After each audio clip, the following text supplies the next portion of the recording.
All right, ready to dive into something kind of like mind-bending today. Ever Yeah. get that feeling like your senses are sort of pulling a fast one on you? Like maybe reality isn't, a straight line, but more like a choose your own adventure kind of deal. Yeah, it's a huge question philosophers have been wrestling with forever, really. How much of what we think we see and hear and all that is actually out there in the world versus like created by our own brains, right? That is exactly what we're going to tackle in this deep dive, especially for you, our philosopher in residence out there listening. We're going full on meta with this one, talking about the contents of perception. Not just what's right there in front of you, but Yeah. what your mind actually grasps when you experience the world. Heavy stuff, right? It's almost like we're trying to crack like a secret code, the code of our senses, figuring out what info they're really sending up to the brain, you know? Love that. And our guidebook for this trippy journey, excerpts from the Stanford Encyclopedia of Philosophy, specifically on, appropriately enough, the contents of perception. It's dense, it's fascinating, and it's about to make us question, well, pretty much everything we thought we knew about experiencing, well, anything Well, really. totally. And the text starts off with this great analogy. It says to think of the contents of perception, like as a news report, like a news report about the world. And just like any news report, it can be accurate, giving you the real deal, or total off base, leading you down a rabbit hole. Right. Okay. I like where this is going. So, like, if I see, I don't know, a giant spider on my desk, but then it turns out to be like just a stray hair clip, Yeah. that's like my sense is sending me fake news. Exactly. Your experience in that case wouldn't have met what philosophers call the accuracy conditions for, giant spider on the desk. For something you perceive to be true, certain things about the world actually got to be a certain way, right? Right. Right. But thinking about this, it makes me wonder about how our experiences connect to what we believe. You know what I mean? Absolutely. So, like, if our senses can be so easily fooled, does that mean that every time we perceive something, we're basically forming, like, this mini belief about it? Right. Like, is every perception just a tiny belief in disguise? Well, some philosophers would say yes. That experience is just our little, like, belief acquisitions, Mhm. constantly updating our picture of the world based on what our senses tell us. But there are some problems with that idea, some pretty big ones. Think about, I don't know, like optical illusions or even hallucinations. You might know that something looks wrong, it's not really there, but you still experience it that way. Like, oh, those pictures with the lines look all wonky. But they're supposed to be parallel. But my brain just can't help but see them as, like, totally messed up. Exactly. It's like our brain is getting tricked, even though we kind of know better. So some philosophers, they say that experiences, they're not beliefs exactly, but more like a disposition to believe, like a tendency. Okay, so it's like my brain is ready to believe it's a duck, but there's still this tiny, like, voice saying, hold on, could be wrong, Right. Because, like, our senses have messed up before, right? for sure. But this leads to an even, like, deeper idea, maybe. What if experiences are the reason for believing, the groundwork for it? Ah, yeah. So your senses give you the why, the evidence to form beliefs, even if sometimes those beliefs turn out to be wrong. I see, I see. It's not that the experience is a belief, but it's like the foundation that my belief is built on. And for philosophers, man, this opens up some seriously wild questions. Like, it blurs the lines between what we sense and what we actually think. Yeah, wow, yeah, that is deep. But before we go too far down that rabbit hole, maybe we should like take a step back. We keep talking about these contents of perception, Mm. but what are they really? Like what kind of information are our senses actually giving us?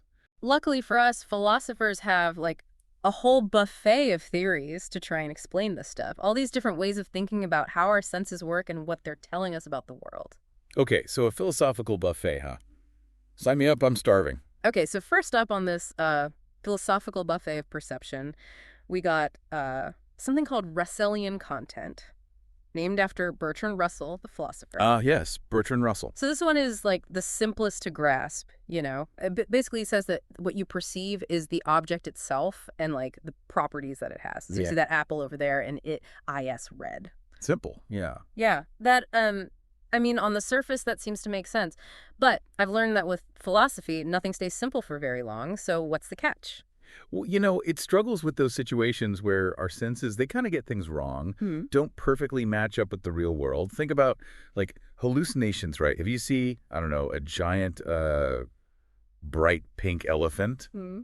but there's not really an elephant there, Hmm. then like, what object is your experience representing? Yeah, that's a good point. What about things like perspective, though? Like two people looking at the same object, they might see slightly different colors, maybe different shapes, depending on where they're standing, the lighting, all that stuff. So, like, Mhm. does Russellian content, does it take that into account? Yeah, that's another tough one for this theory.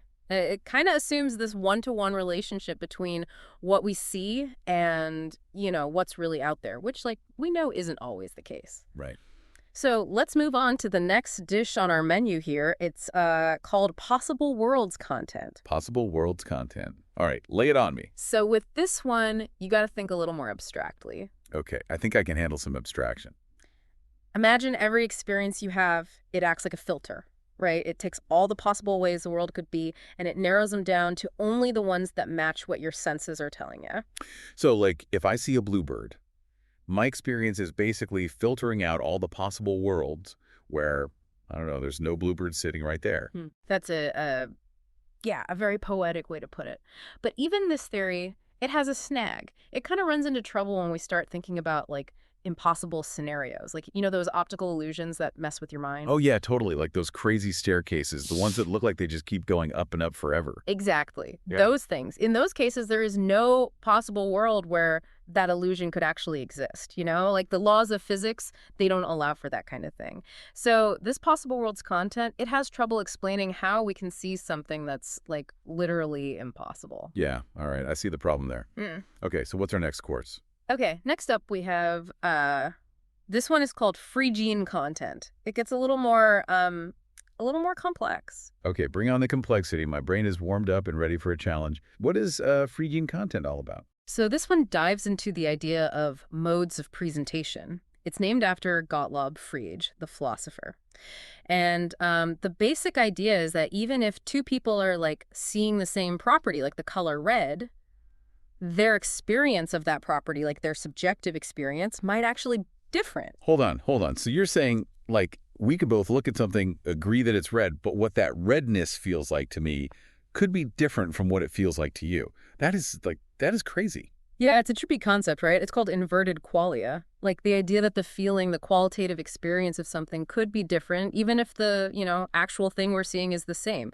So Frege content tries to capture that subjective aspect of perception. Says it's not just about the property itself, but, like, how that property is being presented to our minds. So it's not just about redness on its own. There's an extra layer, like how my mind is interpreting that redness and turning it into an experience. Yeah. Right. And it acknowledges that there's, like, more to our experiences than just the straightforward properties of things out there in the world. But maybe let's shift gears a little, get a little more, I don't know, personal maybe. That's good. How are we getting personal with perception? So next we have what's called indexical content. This one is all about how we experience the world, you and me, from our own unique point of view. Those parts of perception that are tied to, like, who we are as individuals. Oh, okay. So like the whole here and now to my left kind of thing. Yes. Our senses are always giving us that kind of info. What's to your left could be to my right, and what's here for you is different from what's here for me. It's all relative to where we are, right? Wow. I never really thought about it that way. It's like my senses are constantly telling me, like, this is your world from right here, right now, buddy. Exactly. And this really highlights how, like, the observer, the person doing the perceiving, plays a role in shaping the content of their experience. But okay, get ready, because we're about to, like, switch things up again and maybe simplify things a bit. Okay, good. I can use a little simplification right about now. My head's kind of spinning with all these different ideas about perception. So what if it's not just one kind of content, but, like, our experiences are made up of multiple layers of content, each one serving its own purpose. Multiple contents. So we went from a buffet to a multi-course meal. Huh. But, like, how would that even work? Well, think of it this way. You see a dog, right? On one level, you're just getting those basic visual properties, the shape, color, the texture of its fur, all that. But then on another level, maybe you're also getting these higher level concepts like friendliness or maybe danger, depending on your experiences with dogs.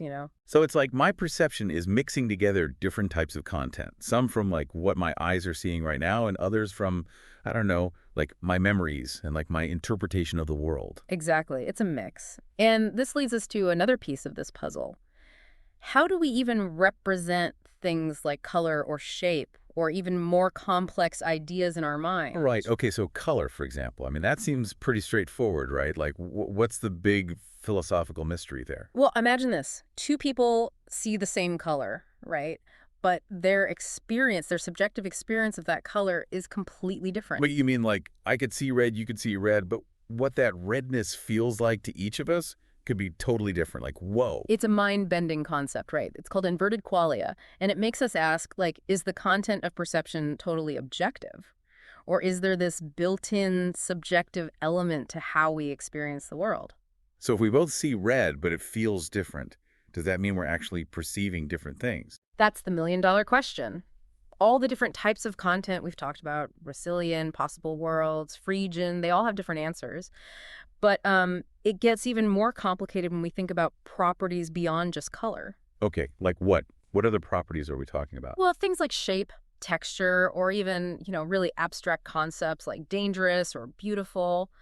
Can we perceive those things directly?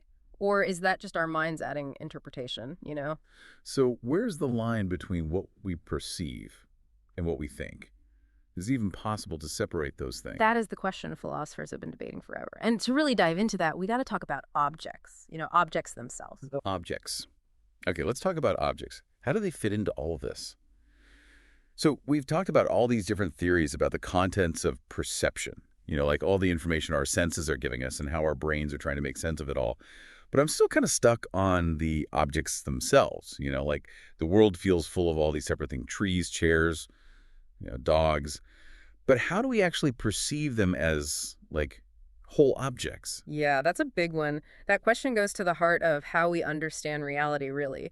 Do we, directly perceive objects as these unified things, or are we just seeing a bunch of properties and then our minds are, putting them together into the idea of an object? So, like, I see something furry, 4 legs, wagging tail, and my brain goes, okay, that's a dog. Right. Some philosophers say that we never actually see, dogness itself, just the individual properties that make up our idea of a dog. But others, they say we do see objects as these, unified wholes, not just parts.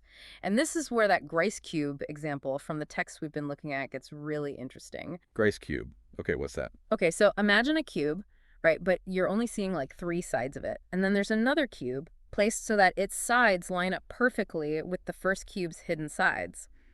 It's kind of hard to picture, but basically they create this illusion of a complete cube, even though neither one is actually whole. Okay, yeah, I think I get it. So it looks like one solid cube, but it's really 2 partial cubes arranged to, trick my perception. Exactly. So it makes you think about how our minds, fill in the gaps. When we look at something, do we really see that complete cube, even though it's not really there? Or are we just seeing 2 sets of properties and our brains are interpreting that as a whole object? This is making me second guess, everything I see. So is my perception of the Grice cube, is it true or false? Well, that's the debate.